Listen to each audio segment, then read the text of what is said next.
En fait, dans ma carrière, j'ai régulièrement changé d'entreprise, de métier, et à chaque fois, je suis parti dans une industrie totalement différente, dans une configuration totalement différente. Donc, j'ai démarré chez Shell, dans le pétrole. On m'a fait changer de pays plusieurs fois. Tous les 6 mois, je changeais de pays ou de ville. Et ensuite, j'ai quitté Shell en 2000 pour lancer une start-up de télécommunications en Italie. Changement radical. Puisque je suis moitié italien, j'avais jamais vraiment vécu en Italie, donc j'avais envie d'aller vivre en Italie. Et surtout, j'avais envie d'être entrepreneur. Il y a une opportunité qui s'est présentée. Je me suis dit, si je ne la prends pas maintenant, je ne la prendrai jamais. Et en fait, Shell, c'était la voie royale, la carrière sécurisée, le fonds de pension le plus riche du monde. et tous mes collègues étaient partis pour faire toute leur carrière chez Shell. Et un des anciens de Shell que j'ai rencontré là, il m'a dit, reste pas trop longtemps chez Shell parce que c'est une prison dorée. Et en fait, il y a tellement de confort, tu es tellement bien payé, on s'occupe tellement bien que toi que tu n'as plus la notion de partir à l'aventure. Or moi, j'avais vraiment envie d'être entrepreneur. Il y a une opportunité qui s'est présentée. Donc j'ai planté Shell et je suis parti m'installer à Milan. Ça n'a pas marché pour différentes raisons. Du coup, je suis revenu sur Paris. Enfin, je suis venu à Paris parce que j'avais fait mes études ici. Et donc là, j'ai bossé dans la sidérurgie pendant plusieurs années. Puis j'ai lancé une start-up dans le solaire. Parce que dans le cadre de mon dernier poste chez ArcelorMittal, j'avais la responsabilité d'identifier des technologies qui étaient développées à l'intérieur du groupe. On avait 11 laboratoires de recherche dans le monde entier, avec plus ou moins 200 millions d'euros de budget de R&D. Et mon rôle, c'était d'identifier les technologies qui étaient développées dans ces laboratoires, qui ne pouvaient pas être valorisées à l'intérieur du groupe dans les produits ou dans les process de fabrication existants. Donc j'allais chercher des partenaires à l'extérieur, par exemple pour faire des canettes avec une nouvelle technologie de fabrication de canettes ou des nouvelles façons de construire des bâtiments. Et c'est là que j'ai découvert le solaire et j'ai commencé à regarder plusieurs façons d'intégrer le solaire dans les bâtiments. C'était 2006-2007. Le solaire commençait à peine à se développer en Europe. Les nouveaux tarifs de rachat venaient d'être introduits en France. Et donc moi, je me suis dit, on peut faire des super produits en acier avec des panneaux solaires dedans pour faire des toitures solaires. Mais s'il n'y a pas d'entreprise qui développe des projets, on ne vendra rien. Donc on va nous créer une filiale qui va développer des projets solaires en France. Il y a eu la crise de 2008, le groupe Arcelor a arrêté tout ce qui était un peu innovant R&D, donc du coup j'ai dit, ce projet je le fais moi. Et donc je suis parti avec mon équipe et j'ai lancé ma boîte Canopy, que j'ai développée pendant 8 ans. On s'est développé en France, on a fait plusieurs projets, on a beaucoup de projets d'énergie solaire en France, en Italie, en Espagne, un gros projet de 300 MW en Espagne. On a fait les premières centrales solaires en France raccordées au réseau électrique avec des batteries, stockage énergie, c'était en 2012-2013. Et il y a eu le moratoire en France, donc le gouvernement a dit stop au solaire, il y a trop de projets, ça part dans tous les sens. On gèle tout et on annule 90% des projets qui étaient en cours de développement. Donc nous, on a perdu une grande partie de notre portefeuille. Et à ce moment-là, j'ai dit, OK, là, la plupart des startups solaires comme nous sont en train de fermer, puisqu'ils ont perdu leur activité, ils ont perdu leur portefeuille de projets, et ils ne peuvent plus développer de nouveaux projets, puisque un moratoire, ça veut dire, c'est comme vous êtes boulanger, le gouvernement dit, vous n'avez plus le droit de vendre des petits pains, quoi. Donc là, on a décidé de se diversifier, et on a choisi 3 sources de diversification. Donc, partir en Afrique subsaharienne, et j'ai ouvert 5 filiales en Afrique, en Afrique de l'Ouest, en Afrique centrale. Ensuite, on s'est développé dans la biométhanisation, l'efficacité énergétique. On a fait plein de projets de biométhanisation en France. Et les projets de biométhanisation, c'est des projets très compliqués parce qu'il y a plein d'acteurs différents. Il y a des agriculteurs, il y a des gens qui apportent des intrants, il y a des gens qui récupèrent le digestat pour ensuite l'épandre sur les champs comme fertilisant. Il y a les industriels, il y a les municipalités, il y a le propriétaire du terrain, il y a EDF ou GDF qui vont acheter le gaz, l'électricité. Donc, c'est des projets éminemment complexes. Je vous en parle parce qu'en fait, c'est un peu la genèse de FlexUp. Et on s'est diversifié également en faisant du M&A, c'est-à-dire qu'on rachetait les projets qui étaient partiellement développés par d'autres, on finalisait le développement, on assurait le financement, on lançait la construction, ensuite on exploitait le portefeuille. Et c'est ça qui m'a permis de travailler avec beaucoup de fonds d'investissement, puisqu'ils venaient racheter les projets qu'on développait. Donc Canopy, pendant 8 ans, ça a été vraiment une expérience entrepreneuriale dans toutes ses dimensions, quoi. Expansion à l'international, diversification sur plusieurs secteurs, et j'ai dû créer plus de 100 projets SPV, partenariats, filiales, enfin c'était énormément de business dans tous les sens, quoi. Et j'ai vu à quel point il y avait de la friction, du frottement, et notamment des structures qu'on utilise traditionnellement, des pactes d'actionnaires, et ainsi de suite, qui sont difficiles à négocier, à mettre en place. Et une fois qu'on les a mis en place, derrière, en fait, ça crée des frictions, des conflits d'intérêts, et derrière, les projets, soit ils stagnent, soit ils tombent à l'eau, quoi. Et j'ai vu ça pendant 8 ans, quoi. Et c'est là, quand finalement Canopy a fait faillite, que j'ai décidé de réinventer, en fait, la façon de faire du business. Mon idée, c'était, il doit y avoir une autre façon de faire ça. C'est pas possible que tout le monde fasse ça de cette façon, avec tant de complexité, tant de conflits, tant d'énergie, de friction inutile.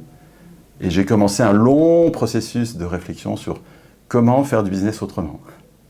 Et au début, c'était très abstrait, c'était une question vague, quoi. C'était plus une question philosophique. Quand j'en parlais à mes copains, ils disaient, mais Fabrizio, vers où il va, quoi. Et en fait, maintenant, j'ai un truc hyper clair, très structuré, quoi. Mais ça a mis du temps à maturer. Voilà.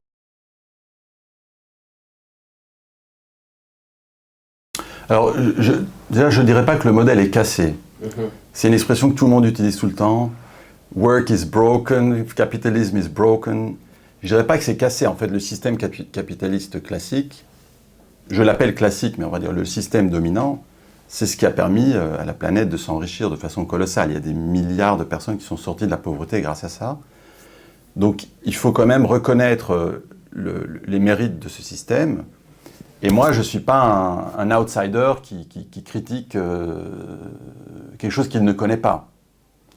Quand les Gilets jaunes vont manifester dans la rue, ils expriment leur désarroi, leur mécontentement, le fait qu'eux ne bénéficient pas du système, mais ils ne connaissent pas nécessairement tous les rouages. Et donc pour eux, c'est difficile de faire des propositions en disant « mais en fait, on va faire ça comme ça ». Moi, c'est l'inverse, en fait. J'ai été à la fois un cadre dans des grands groupes, j'ai été un entrepreneur vraiment les mains dans le cambouis, j'ai été un consultant en stratégie dans des grands groupes et j'ai fait de la finance, du M&A. Donc j'ai vu un peu les différentes facettes du système que j'appelle classique, système classique. Il marche, il génère de la richesse. Le problème, c'est qu'il y a beaucoup d'inefficacité de frottement, parce qu'il y a une complexité inutile, et si on enlève cette complexité, ben, tout se fait plus facilement, plus vite. Donc en fait, les startups et les entreprises en général peuvent fonctionner mieux. Premier problème, donc c'est la complexité qui, du coup, ralentit. C'est comme si on se balade avec du plomb dans les jambes. Et le deuxième problème, c'est la répartition inégale des richesses. Donc une entreprise, elle cartonne, ça marche super bien, mais qui gagne, c'est surtout les actionnaires. Alors, le système classique, il est vraiment basé sur le principe de la discrimination. Alors, ce n'est pas un joli mot, mais j'aime bien utiliser ce mot-là pour bien comprendre la différence entre le système classique et le système flex-up. Dans le système classique, une entreprise doit d'abord payer les salariés. Si elle ne paye pas les salariés, c'est tout de suite dépôt de bilan, quoi. Ensuite, elle doit payer ses fournisseurs, ses banques, elle doit payer les impôts, et ainsi de suite. Et elle a des obligations de payer. Si elle n'est pas capable de payer, même chose, elle est en défaut de paiement, et donc qui dit défaut de paiement, restructuration, dépôt de bilan, liquidation. Et après, après avoir payé les salariés, les banques, les fournisseurs, l'État, et ainsi de suite, s'il reste de l'argent, tout appartient aux actionnaires. Alors, est-ce que c'est juste? Ben oui, si les actionnaires sont les seuls à prendre tous les risques, c'est logique que ce soit les seuls à prendre tous les bénéfices. Alors, il y a des systèmes de participation intéressants pour dire oui, mais il faut quand même valoriser la contribution des autres, ce qui est tout à fait équitable. Mais il y a quand même cette discrimination qui est vraiment dans le système, c'est ancré. Donc du coup, pourquoi il y a des conflits entre salariés et actionnaires et patronat? Ben parce que c'est un jeu à somme nulle. C'est-à-dire, j'augmente le salaire des salariés, ben eux, ils y gagnent, et moi, actionnaire, j'y perds. Après, peut-être qu'ils sont un peu plus motivés, donc ça va mieux se passer, ou ils vont éviter de faire grève Donc ça va moins me pénaliser moi, mais on est vraiment sur un conflit d'intérêts avec un jeu à somme nulle et de la friction chaque fois que tous les 2-3 ans, on veut une augmentation de salaire, allez, on fait la grève, quoi. Le système FlexUp, c'est vraiment l'inverse, c'est le principe de non-discrimination.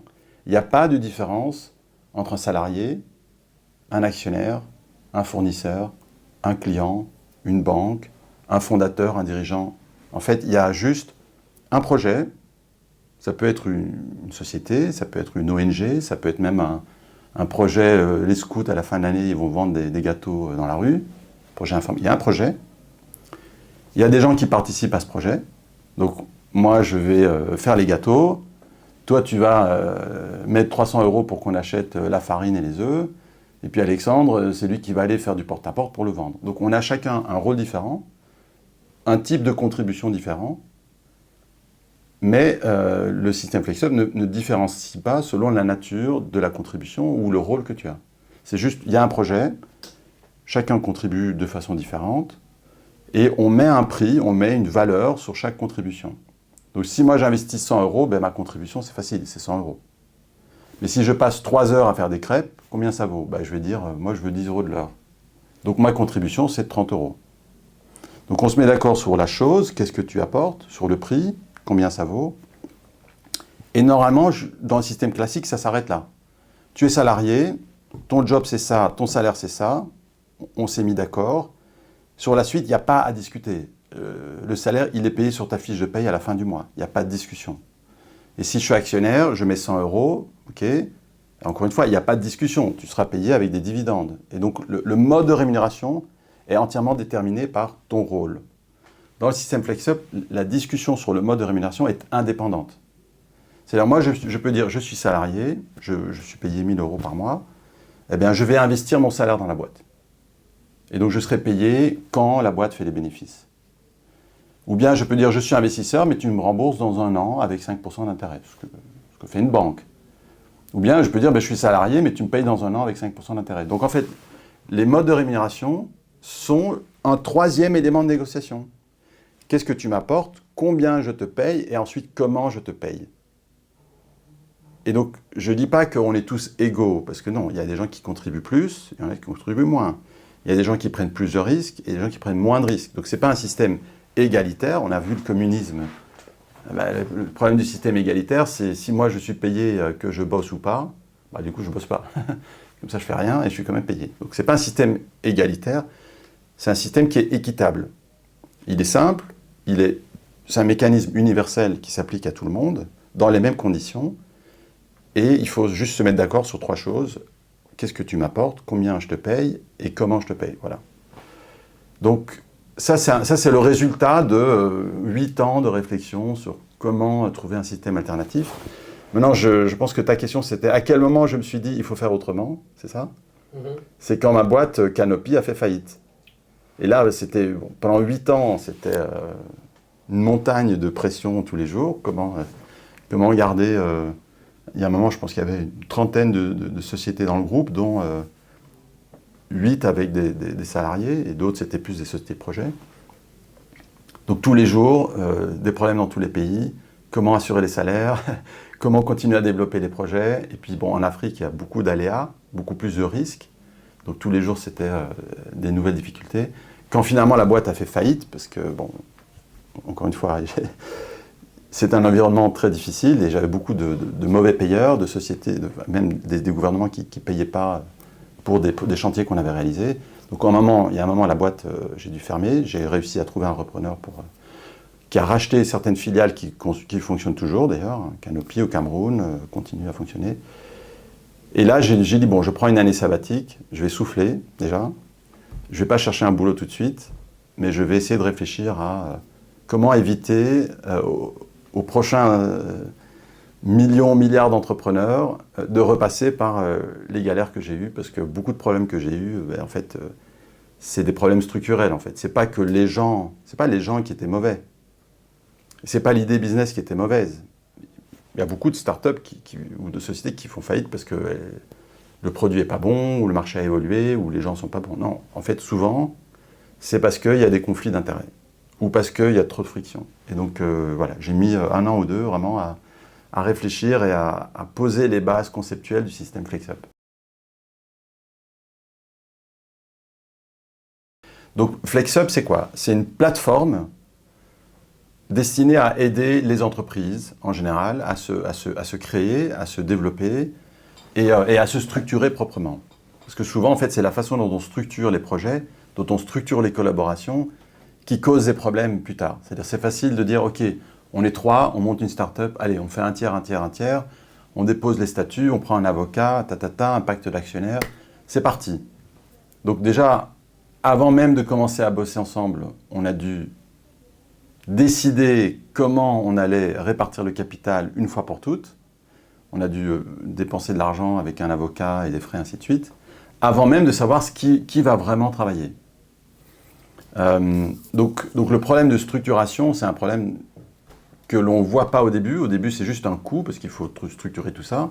Mais c'est quelques années plus tard qu'on verra que la structure qu'on a mise en place, en fait, elle cause des problèmes plus tard.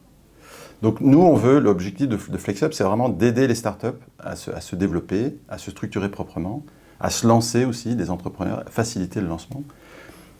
Et il faut les aider sur tous les plans. Et donc, je dis, aujourd'hui, dans FlexUp, il y a 4 piliers, en fait. Il y a le modèle économique, c'est cette nouvelle façon de répartir les bénéfices en fonction de la contribution et le risque pris par chacun, avec ce principe de non-discrimination. C'est-à-dire qu'il n'y a pas de différence entre un salarié, un investisseur, un fondateur. Tout le monde fonctionne selon le même système. Donc ça, c'est vraiment le modèle économique, c'est le cœur du réacteur, c'est le côté vraiment très innovant de FlexUp. Ensuite, pour mettre en œuvre ce modèle économique, ce concept, dans le droit social, dans le droit français, dans le droit social, dans la fiscalité, la comptabilité du pays, il faut que le cadre juridique soit bordé. Donc le deuxième pilier de FlexUp, c'est un cadre juridique qui permet d'implémenter FlexUp concrètement dans un pays. Mais comme on fait tout le boulot de mettre en place des contrats standards qui permettent de faire ça, tant qu'à faire, allons jusqu'au bout et créons une bibliothèque de contrats qui répond à la plupart des besoins d'une entreprise. Un contrat de travail, un contrat de prestation de service, un contrat de location, un contrat de financement. Donc on est en train de développer une bibliothèque, on a déjà une dizaine, une quinzaine, de contrats standards que n'importe qui peut télécharger et utiliser pour faire son business. On est sur une licence ouverte, c'est-à-dire que n'importe qui peut l'utiliser gratuitement pour son propre business. Après, les professionnels qui veulent utiliser ça pour vendre des prestations en s'appuyant sur le capital intellectuel de FlexUp, ils doivent nous payer une licence. Donc on est sur un système ouvert. Donc le cadre juridique FlexUp, c'est vraiment ça, c'est créer des contrats qui peuvent être utilisés par n'importe qui dans pratiquement n'importe quelle situation et dans tous les pays du monde. Alors il y a presque 200 pays, donc on n'a pas encore fait ça, mais en fait l'idée c'est que pour chaque pays, on rajoute une couche en disant « Ok, les conditions générales d'un contrat de prestation de service, c'est ça. Les conditions particulières du contrat entre moi et Alexis, c'est ça. C'est-à-dire que toi, tu vas faire ça, je te paye autant. Ça, c'est les conditions particulières de notre contrat. Et puis, comme on est en France, entre les deux, comme un sandwich, je rajoute la feuille de salade. Et la feuille de salade, c'est en France, il y a telle et telle règle qui s'applique. Donc, nous, si on veut faire du business, on n'a pas besoin de prendre un avocat et passer 3 semaines à négocier les termes du contrat. On télécharge les contrats standards FlexUp. On vérifie, en France, il y a des conditions particulières, ok, on les rajoute. Et puis, il faut juste remplir les conditions particulières. Donc, c'est comme quand tu prends un abonnement téléphonique. Nom, prénom, adresse, quel forfait tu veux, et quel prix, et puis voilà. Donc là, tu vas me dire, ok, je viens pour telle prestation. En 3 lignes, j'ai résumé la prestation. Le prix, c'est 100 €, et les conditions de paiement, là, justement, c'est là où les piliers de FlexUp sont vraiment bien intégrés. Je peux dire dans les conditions de paiement, tu me payes 50%, je te paye 50% en cash, et 50%, tu l'investis dans mon business. Donc la magie de FlexUp, c'est pas seulement que chaque pilier est très innovant et très utile, c'est que les piliers sont intégrés. Et donc, il y a le modèle économique, c'est le pilier numéro 1, il y a le cadre juridique, pilier numéro 2, qui apporte la simplification, la standardisation, la sécurité juridique, ainsi de suite. Et ensuite, il y a le pilier numéro 3, c'est l'appli. Je sors mon smartphone, je dis « Ok, Alexis, le contrat là, vas-y, Tu as déjà un compte FlexUp? Oui, je te cherche. Ah, ok, je t'ai trouvé. Donc, la prestation, c'est ta. Je le dicte. La prestation, c'est ça. Le prix, c'est 100. Conditions de paiement, c'est ça. Je valide. Tu le reçois dans ton téléphone. Poup, notification. Fabricio vous envoie un contrat. Tu vérifies les conditions particulières. Tu n'as pas besoin de vérifier les 30 pages de contrat parce que ça, c'est les conditions générales. Elles sont publiées sur notre site web. Elles ne changent pas souvent. Tu fais confiance que FlexUp n'a pas fait n'importe quoi. Donc du coup, on n'a pas besoin même de regarder. C'est comme quand tu prends un abonnement téléphonique. Tu n'as pas besoin de lire les 30 pages de conditions générales. Tu regardes juste les conditions particulières, tu valides, c'est bon. Et là, tu n'as même pas besoin de l'imprimer, de le signer. C'est dans l'appli, tu cliques sur le bouton « Sign », c'est réglé, quoi. Donc ça, c'est le troisième pilier. Et le quatrième pilier, c'est ce que j'appelle c'est le réseau, c'est l'écosystème, c'est l'accompagnement. Donc même si FlexUp essaye de tout simplifier, si tu veux monter un business, tu as quand même besoin que peut-être que quelqu'un t'apporte de l'expertise juridique, comptable, stratégie, comment structurer ta boîte. Tu as peut-être besoin d'un quelqu'un qui va développer ton logiciel, quelqu'un qui t'aide sur le marketing et tout ça. Donc en fait, on est en train de créer un réseau de partenaires qui peuvent apporter tout type de compétences et de prestations dont une startup peut avoir besoin, dont une entreprise de façon générale peut avoir besoin, qui ont déjà compris comment fonctionne FlexUp, qui sont déjà dans l'appli, qui connaissent déjà un peu les différents contrats standards et qui, dans certains cas, ont déjà compris qu'ils acceptent d'être payés en equity dans ton projet.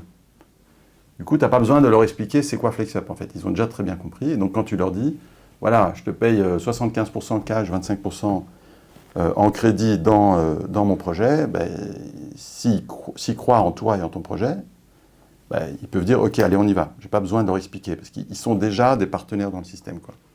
Donc nous, FlexUp, on apporte l'advisory, donc on va apporter des prestations de conseil avec les ressources et les compétences qu'on a en interne. Et si c'est des compétences qu'on n'a pas en interne, ben ce sont des partenaires. Donc vous, par exemple, une fois que vous êtes dans le réseau FlexUp, quelqu'un me dit « Ok, j'ai besoin de telle et telle prestation pour faire des vidéos. » Je dis « Ben oui, il y a Alexis, ok, voilà. » Voilà, il est déjà, tu peux le chercher, il est dans l'annuaire FlexUp, boum, tu vois, c'est fait, quoi. Il y a pas de... Donc c'est ces quatre choses qui, ensemble, créent vraiment ce que j'appelle la plateforme. C'est le modèle économique, le cadre juridique, l'appli et puis l'écosystème.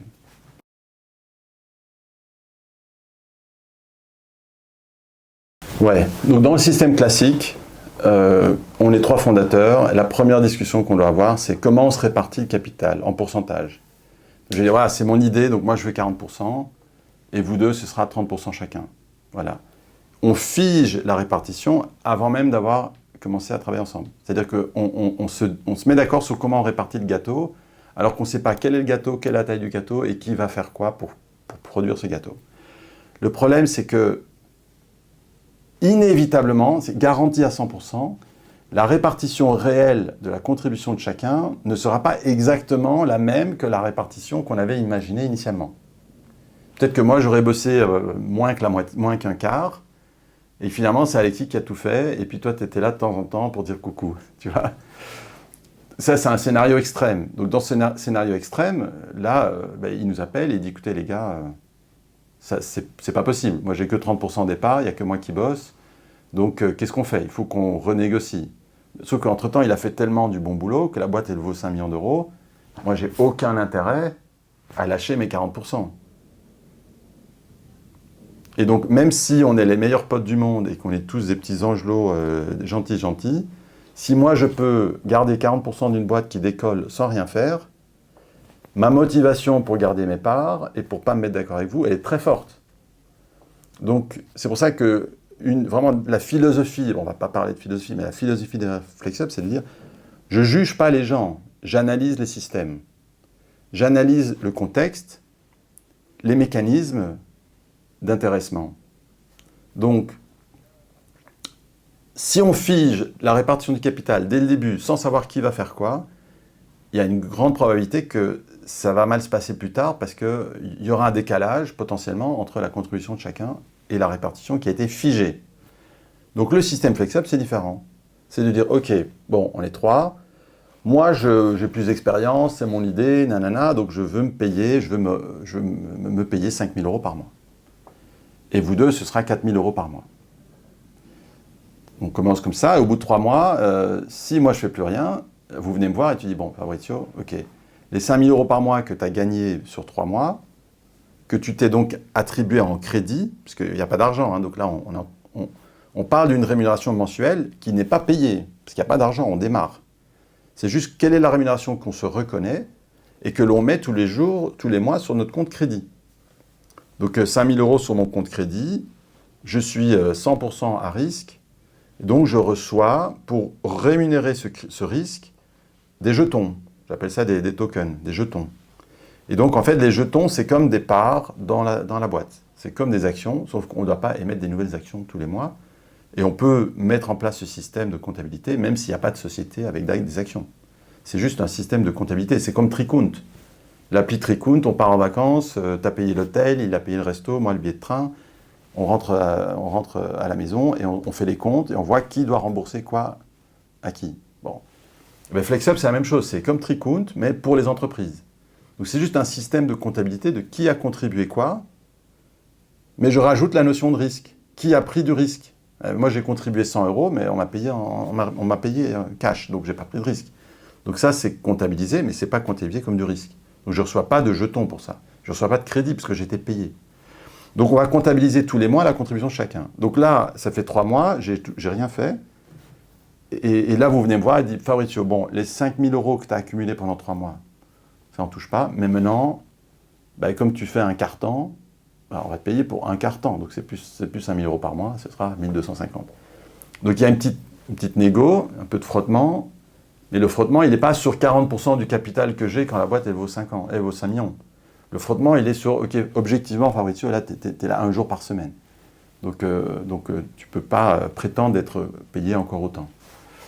Donc si j'accepte ces négo-là, ben, soit on s'est mis d'accord sur un système de gouvernance, vous me virez, et dans ce cas-là, ben, moi, j'arrête d'accumuler des tokens et des crédits, et donc je me fais naturellement diluer. Il n'y a pas besoin de renégocier quoi que ce soit. Je me fais naturellement diluer puisque vous continuez à contribuer, vous continuez à gagner des nouveaux crédits, des nouveaux jetons, des nouveaux tokens.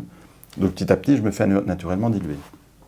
La peur des fondateurs en levée de fonds, c'est souvent justement je vais me diluer. À ces fondateurs, vous leur répondez quoi exactement ?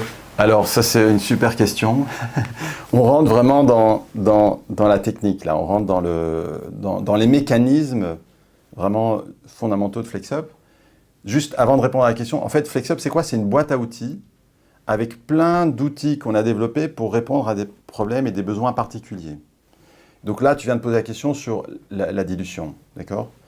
En fait dans le monde des startups, si moi je veux lever des fonds, je vais voir des investisseurs, des VC ou des business angels, et je leur dis, regardez, j'ai un business plan que j'ai fait sur Excel, avec des projections de revenus sur 10 ans, et dans 10 ans, la boîte, elle vaut 100 millions d'euros.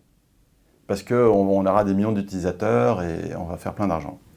Et donc, je considère qu'aujourd'hui, par rapport à ce potentiel de revenus futurs, la boîte, elle vaut déjà 5 millions d'euros. Donc, si vous me donnez 1 million d'euros, je vous lâche 20% du capital. Donc ça, c'est la dynamique actuelle. C'est quelle est la valeur de la boîte, combien est-ce que l'investisseur veut mettre dans la boîte, et ça détermine le ratio. Si la boîte vaut 5, l'investisseur met 1. Enfin, si la boîte vaut 4 et qu'il met 1, à la fin, il aura 1 sur un total de 5, donc il aura 20%. Voilà. Donc ça, c'est quand un investisseur met de l'argent, on sait ce qu'il met, mais on ne sait pas ce que vaut la boîte. Donc l'incertitude, c'est sur la valeur de la boîte. Et donc il y a justement cette négociation et ces perspectives futures. Mais si moi, je suis un fondateur ou un contributeur et je veux une part de la boîte, typiquement vous avez 3 associés, il y a un 4e qui arrive, on doit lui donner, nous on a déjà 40%, 30%, 30%, c'était figé, il y a quelqu'un qui arrive. Combien on lui donne des parts? Comment on fait? Lequel de nous va se sacrifier pour prendre de ses parts pour les donner à l'autre? Et moi, j'ai eu cette discussion parce que j'ai fait plusieurs startups. Là, c'est ma 4e, enfin 5e si j'inclus une startup qui ne s'est jamais vraiment lancée. Mais justement, dans ce cas-là, il y avait 2 fondateurs qui avaient déjà réparti leurs parts. Ils n'avaient pas encore démarré. Et quand je suis arrivé, ils ont dit « Ah ouais, bon, mais on veut bien que tu nous aides, mais du coup, on va te donner une partie de nos parts. Ils n'avaient pas encore commencé à bosser ensemble. Donc il y a vraiment cette obsession sur quel est le pourcentage. Mais dans cet exemple-là, on ne sait pas combien vaut la boîte et on ne sait pas ce que moi je vais leur apporter. Donc quel est le pourcentage qu'on me donne? C'est une incertitude divisée par une incertitude égale une incertitude. Tout est incertain en fait. Donc FlexUp, on a une approche qui est encore une fois complètement différente. C'est-à-dire je ne regarde pas la valeur future parce que j'en sais rien. Je n'ai pas une boule de cristal. Donc combien vaut la boîte en fonction des revenus futurs que je ne connais pas? Je ne sais pas. La seule chose que je peux dire objectivement, c'est aujourd'hui, combien est-ce qu'on a réellement investi déjà dans la boîte? Donc si je peux dire, moi voilà, je pense que je vaux 5 000 euros par mois, parce que je gagnais 5 000 euros par mois avant, j'ai quitté ma boîte, je me lance et ça fait 6 mois qu'à temps plein je bosse sur ce projet, donc j'ai investi 6 fois 5 000 euros. Mon investissement aujourd'hui c'est 30 000 euros. Donc la boîte elle vaut 30 000 euros. Sauf que j'ai pris du risque, donc je rajoute quand même 25% par an pour tenir compte du risque que je prends. Parce que quelque part, j'investis de l'argent à risque, donc j'ai envie d'avoir un retour sur investissement, comme si j'avais mis de l'argent en banque. Sauf que quand tu mets de l'argent en banque, tu ne prends pas beaucoup de risques, donc tu as 2-3% d'intérêt. Si tu achètes des actions en bourse, peut-être que tu espères avoir 10%, c'est quand même aléatoire, mais le risque, plus ou moins, c'est ça.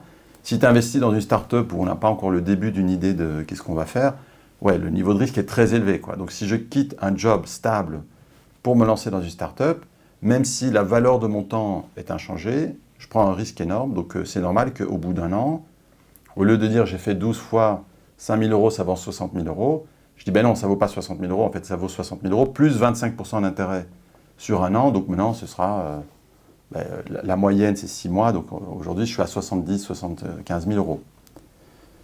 Donc on valorise la boîte comme la somme de tous les investissements qui ont été faits, plus un certain taux pour tenir compte du risque. L'avantage de ce système, c'est quoi? C'est qu'il n'y a pas d'incertitude, en fait, c'est juste de la comptabilité. C'est combien on a mis chacun et depuis combien de temps. Celui qui est arrivé il y a 5 ans, ça fait 5 ans qu'il investit, donc il a pris du risque. Donc c'est logique que le jour où on gagne de l'argent, où on fait une sortie ou autre, où il y a une valorisation réelle, lui, il est mieux valorisé. Les 1 000 euros qu'il a investis il y a 5 ans sont mieux rémunérés que les 1 000 euros qui sont arrivés aujourd'hui. Tu vois. Donc on est sur ce que j'appelle en anglais cost plus risk based valuation. Donc c'est une valorisation qui tient compte des coûts et des risques. Alors, quel est le problème pour le fondateur? C'est qu'au début, la boîte, elle vaut 0. Au bout de 6 mois, j'ai investi 6 fois 5 000 euros, la boîte, elle vaut 30 000. Peut-être qu'au bout de 6 mois, l'idée, elle est géniale, et en fait, les perspectives sont déjà colossales, et si je devais aller voir des VC, je dirais, ma boîte, elle vaut 1 million d'euros. Sauf que sur papier, selon le système de comptabilité FlexUp, elle vaut 35 000 euros, elle vaut 30 000 euros. Donc si je te fais venir maintenant, ou si j'accepte qu'un investisseur vienne sur une valo basée sur les coûts et les risques, elle est très faible, cette valo. Donc je me ferai diluer très vite. Comment est-ce que je réponds à ce problème? Bon, on a introduit un autre mécanisme hyper simple qui est de dire, ok, je te permets de rentrer dans la boîte à une valo super faible, mais en contrepartie, moi j'ai l'option de racheter tes parts dans des conditions qui sont prédéfinies. Des conditions qui sont suffisamment généreuses pour que ça valorise vraiment le risque que tu prends, mais qui sont néanmoins suffisamment accessibles pour que si ma boîte vraiment elle cartonne, j'ai les moyens de te racheter. Donc la règle elle est très simple, je peux racheter tes parts si je te rembourse 2 fois ta mise, plus 25% par an. Donc ce n'est pas que les 25% par an que je disais là, c'est 2 fois ta mise, plus 25% par an. Concrètement, si je te rachète dans 3 ans, tu as fait 3 fois ta mise au total. Si je te rachète dans 10 ans, tu as fait 10 fois ta mise. Donc tu dis, tu vas voir ton oncle, ton parrain, tu dis, écoutez, là je lance une boîte, j'ai besoin de 10 000 euros. Le deal, je ne sais pas combien vaut la boîte, je ne sais pas si ça va marcher ou pas. Et si ça vivote, tu auras une part importante des bénéfices puisque la valo, elle est très faible. Donc tu rentres à une valo très faible et donc du coup, pour 10 000 euros, tu as peut-être 10 ou 20% du capital. Donc si la boîte, elle vivote, tu auras une part significative, mais si vraiment ça décolle et ça cartonne, j'ai l'option de te racheter. Et pour les 10 000 euros que tu as mis, ben c'est 30 000 euros si je te rachète dans 3 ans, 100 000 euros si je te rachète dans 10 ans.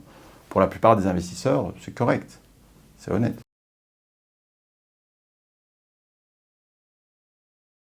L'employé, en fait, dans le système classique, il a un salaire fixe. Donc que la boîte fonctionne, qu'elle ne fonctionne pas, c'est pareil. Bon, si la boîte fait faillite, il perd son job. Donc il y a un manque à gagner sur les mois futurs, puisqu'il sera au chômage ou il n'aura pas de revenus, le temps de trouver un autre job. Mais sur le travail qu'il a déjà fait, il est sûr d'être payé. Surtout en France, avec les caisses de garantie, tout ça. Le salaire, il est garanti. Il prend 0 risque. Maintenant, dans beaucoup de cas, pour un salarié, il y a un système de bonus. C'est-à-dire, si tu fais du bon boulot, si la boîte, elle marche bien, tu auras un bonus. Et certaines entreprises ont déjà défini de façon assez claire quelles sont les règles d'attribution des bonus.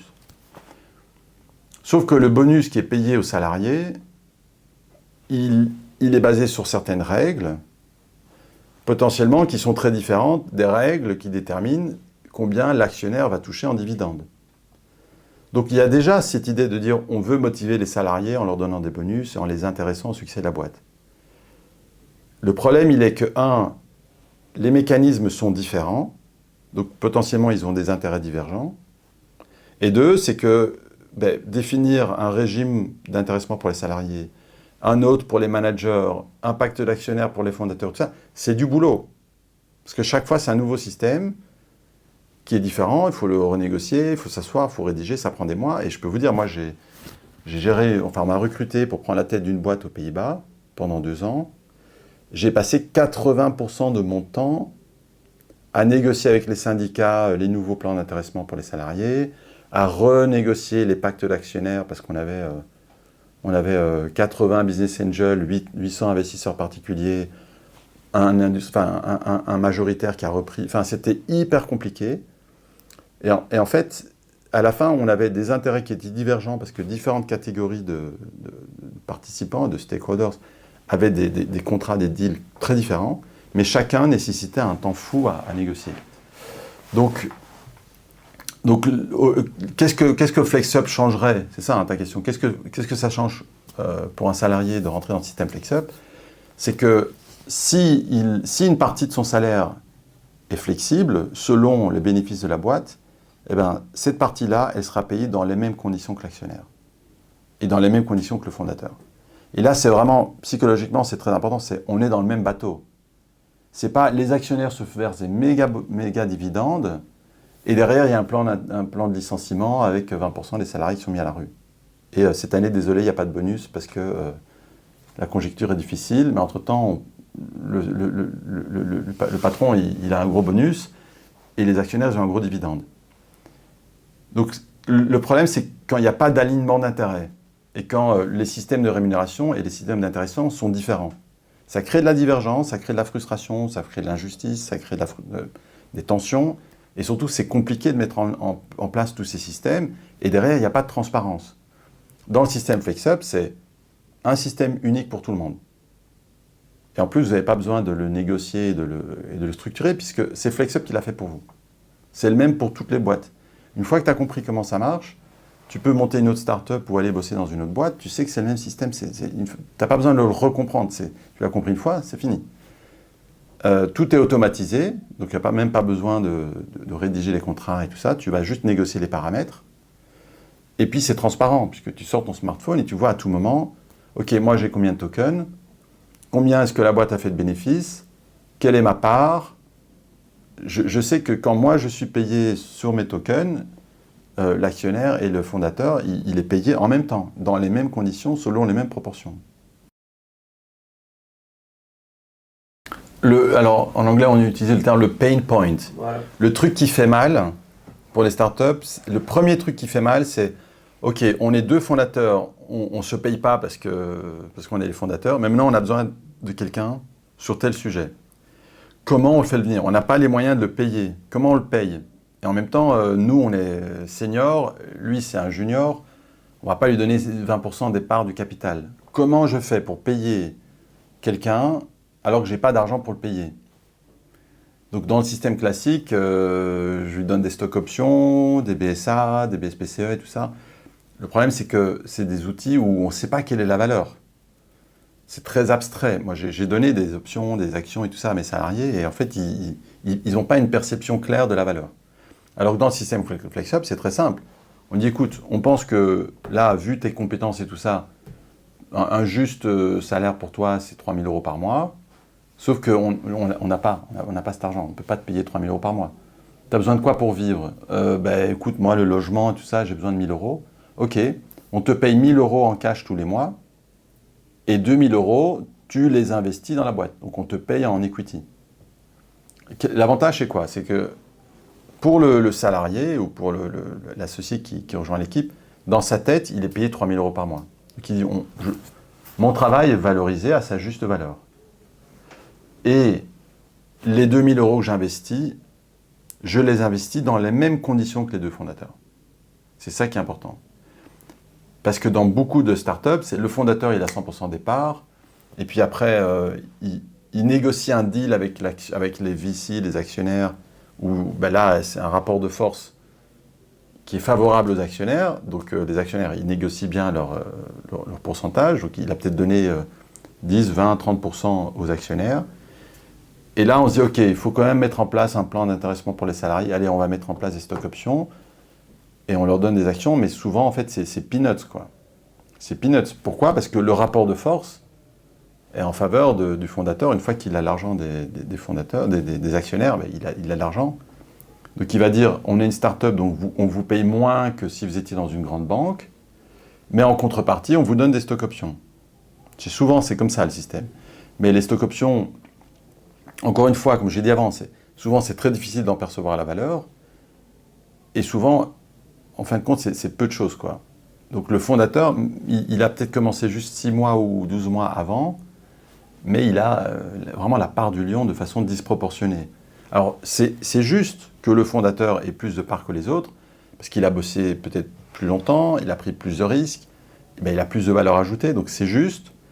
Mais dans certains cas, dans le système classique, la différence entre ce qu'a le fondateur et ce qu'ont les salariés qui sont arrivés 6 mois après, cette différence, elle est beaucoup plus grande que l'écart de contribution. Et en fait, il y a beaucoup de startups où il y a un CTO qui est arrivé au bout de 6 mois, et en fait, au bout d'un an ou deux, il est très frustré parce qu'il dit, mais en fait, c'est moi qui fais tout là. Mais comme je suis arrivé 6 mois après les autres, j'ai que 5% des parts. Je suis dégoûté, je me casse. Voilà. Et donc là, c'est un exemple d'une boîte qui va se casser la figure ou qui va juste stagner parce qu'il y a du frottement. Le frottement, il n'est pas lié au fait que les gens ne sont pas sympas. Il est lié au fait qu'ils sont rentrés dans un schéma qui, structurellement, crée de la friction.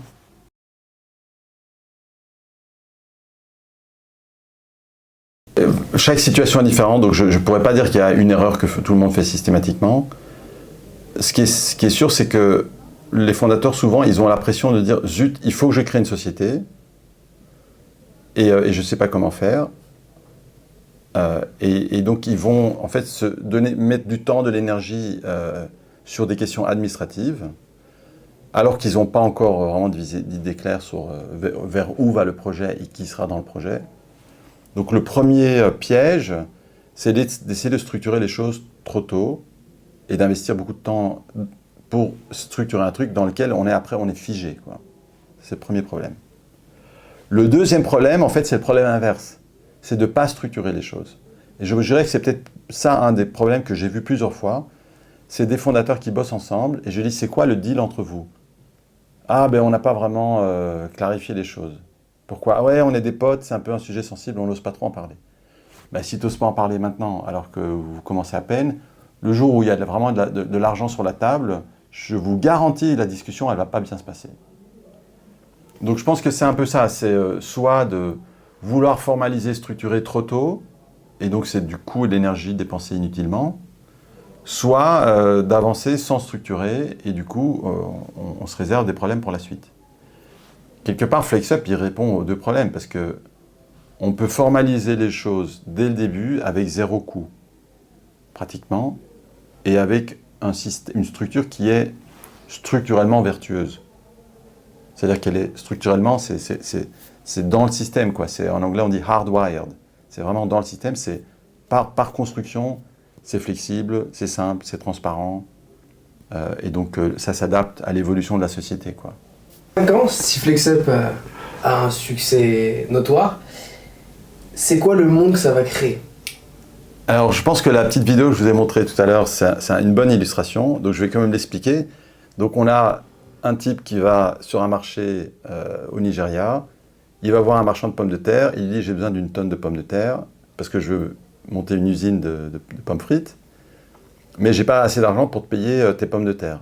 Comment on peut faire? Et là, le marchand lui dit, bah, écoute, c'est simple.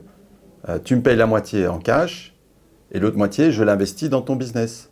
Donc, je deviens ton associé. Donc, si ton business il marche, bah, tu me rembourseras l'autre moitié et j'aurai une participation au bénéfice.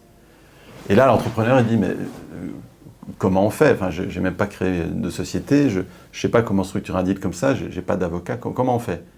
Et là, le marchand de patates, il dit, mais non, mais c'est simple, on fait ça avec FlexUp. Il allume son téléphone, il parle à l'agent IA FlexUp, et il dit, là, fais-moi une commande pour vendre une tonne de pommes de terre à mon ami, là. Et je paye à moitié en cash, la moitié j'investis dans son business. Et puis l'IA, il mouline, il crée tout le projet et tout ça, et puis il dit, ok, voilà le QR code, demandez à votre ami de scanner le QR code. Donc l'autre, il arrive, il scanne, et du coup, il doit juste remplir son nom, prénom, date de naissance, numéro de passeport. C'est réglé, quoi. Ça, c'est un peu la vision, disons, là, je viens de recruter un gars qui va mettre en place l'agent chatbot IA. Donc, finalement, ce ne sera peut-être pas dans 5 ans, ce sera peut-être dans 3 mois, quoi. Donc, l'idée, c'est quoi? C'est que n'importe qui, n'importe où, peut lancer un business en quelques minutes avec FlexUp, sans perdre du temps et l'énergie sur du formalisme, qui, dans certains pays, notamment les pays en voie de développement, le formalisme, il est tellement compliqué que c'est une barrière à l'entrée phénoménale pour les entrepreneurs. Du coup, ils restent dans l'économie noire, l'économie informelle, comme on dit poliment. Le problème de l'économie informelle, c'est qu'il n'y a pas de sécurité juridique, il n'y a pas de contrat, il n'y a rien. Donc du coup, si tu es mon cousin ou si je te connais, on va se faire confiance et on peut faire du business ensemble. Mais si c'est quelqu'un qui n'est pas dans le réseau immédiat, il n'y a rien pour sécuriser notre relation. Et donc du coup, le business ne se fait pas. Donc les micro-entrepreneurs, ils n'arrivent pas à s'associer, ils n'arrivent pas à faire de partenariat, ils n'arrivent pas à lever des fonds. Souvent, il n'y a même pas de cadastre, donc ils n'ont même pas de droits réels sur le terrain sur lequel ils développent leur activité. Donc l'insécurité juridique, c'est une barrière au développement. Et la formalisation, c'est une barrière encore plus insurmontable dans certains pays. Donc comment on fait? La vision de FlexUp, c'est on va formaliser l'économie informelle. Et on le fait de façon hyper simple avec... tout le monde a un smartphone maintenant. Même, voilà. Il suffit d'avoir un smartphone et une connexion Internet. Tu peux faire un business avec le niveau de structuration au top de ce qu'on peut trouver. Même si tu n'as pas accès à un avocat, tu n'as pas accès à une imprimante, tu n'as pas d'ordinateur, tu n'as même pas de comptable, c'est pas grave. En fait, la plateforme FlexUp, et ce n'est pas que l'appli, hein, on en parlait tout à l'heure, la plateforme FlexUp permet de structurer ton business, de le lancer, de le gérer, à un niveau qui est best in class, vraiment dans les meilleures conditions possibles, très simplement, et à coût zéro, puisque là, on a une offre qui est gratuite, tant qu'on reste en tout de 5 000 € par mois de volume de transaction, c'est gratuit pour toujours. Donc, pour tous les petits entrepreneurs, ben, c'est parfait. Et une fois que tout le monde utilise FlexUp pour les micro-business, comme dans la vidéo sur les pommes de terre, là, ben, bouche à oreille, c'est ça, c'est que tout le monde l'utilise. Et quand ils se développent et qu'ils grandissent, ben là, ils commencent à payer l'abonnement pour l'application, qui est d'ailleurs pas très cher. Donc la vision, c'est ça, c'est que n'importe qui puisse utiliser FlexUp pour gérer son business. Mais la vision dans 5 ans, c'est que même les boîtes du CAC 40 l'utilisent pour l'intéressement des salariés, parce qu'ils voient qu'en fait, c'est beaucoup plus simple de faire ça avec FlexUp que partir sur une négo avec les syndicats et avoir derrière un système qui finalement est bancal, parce que il y aura toujours des grèves, parce que le système d'intéressement des salariés, il est différent du système de distribution de dividendes aux actionnaires. Donc la vision vraiment à 5 ans, et mon objectif, c'est ça, c'est que même les grandes entreprises se rendent compte du mérite de FlexUp et que derrière, même les gouvernements disent « Ok, en fait, il y a 20 ans, il y a 30 ans, on a dans la loi créé la société coopérative avec certains régimes fiscaux particuliers. C'est sympa, hein, l'idée des coopératives, c'est une bonne idée, mais le champ d'application, c'est un timbre-poste, parce qu'il y a tellement de contraintes, à la fois juridiques et économiques, qui font qu'en fait, ça ne peut pas se déployer à tout type d'entreprise. FlexUp a vocation à se déployer, à être appliqué pour n'importe quel type d'entreprise. Voilà, donc ça, c'est un peu ma vision. La mission de FlexUp, vraiment notre mission, c'est d'aider les entreprises à créer plus de valeur et de s'assurer que cette valeur soit mieux répartie, mieux distribuée. Parce que quand on regarde à l'échelle de la planète, la pauvreté et les inégalités sociales, les inégalités économiques, causent plein de troubles, d'instabilité, de guerres civiles, de coups d'État, de terrorisme, tout ça. La cause première, souvent, c'est quoi? C'est la pauvreté et les inégalités. Quand il y a des inégalités, il y a un sentiment d'injustice. Quand il y a de l'injustice, il y a de l'instabilité. C'est ce qu'on avait avec les Gilets jaunes. Même en France, l'inégalité et la pauvreté persistante est une source d'instabilité. Et dans le système classique, on a deux moteurs qui fonctionnent séparément. Les entreprises créent de la richesse, qui souvent est très concentrée, et l'État essaie de la taxer pour ensuite la distribuer. Les deux systèmes fonctionnent de façon sous-optimale. Parce que comme il y a beaucoup de frottements et de coûts structurels inutiles, les entreprises n'arrivent pas à pleinement atteindre leur potentiel de création de richesse, et le système, et l'État, il a un système de distribution qui souvent, c'est une forme d'assistanat, et donc ne suscite pas la motivation, l'intéressement des gens pour retourner dans le monde du travail. Et puis il y a tellement de contraintes, c'est-à-dire que si je suis au chômage, je n'ai pas le droit d'être salarié. Donc du coup, en fait, ce système de distribution aussi, il est assez inefficace. Et le fonctionnement des entreprises classiques est en partie inefficace. FlexUp, l'idée, c'est de dire, la création de richesse et la répartition de richesse, elle se fait dans le même moteur. Et donc ce moteur, il est plus efficace. Voilà, c'est vraiment ça. Au lieu d'avoir un système bicéphale avec les entreprises créent de la richesse, l'État essaie plus ou moins de le répartir, on a un système où la création et la répartition de richesse se fait dans le même mouvement, en fait. Pour lever des fonds, il faut d'abord créer une SAS. C'est faux. Un fournisseur peut devenir actionnaire de votre start-up. Associé, c'est vrai. Sans investisseur, pas de croissance. C'est faux. La dilution commence au premier tour de table. Techniquement, oui. Après, c'est réversible.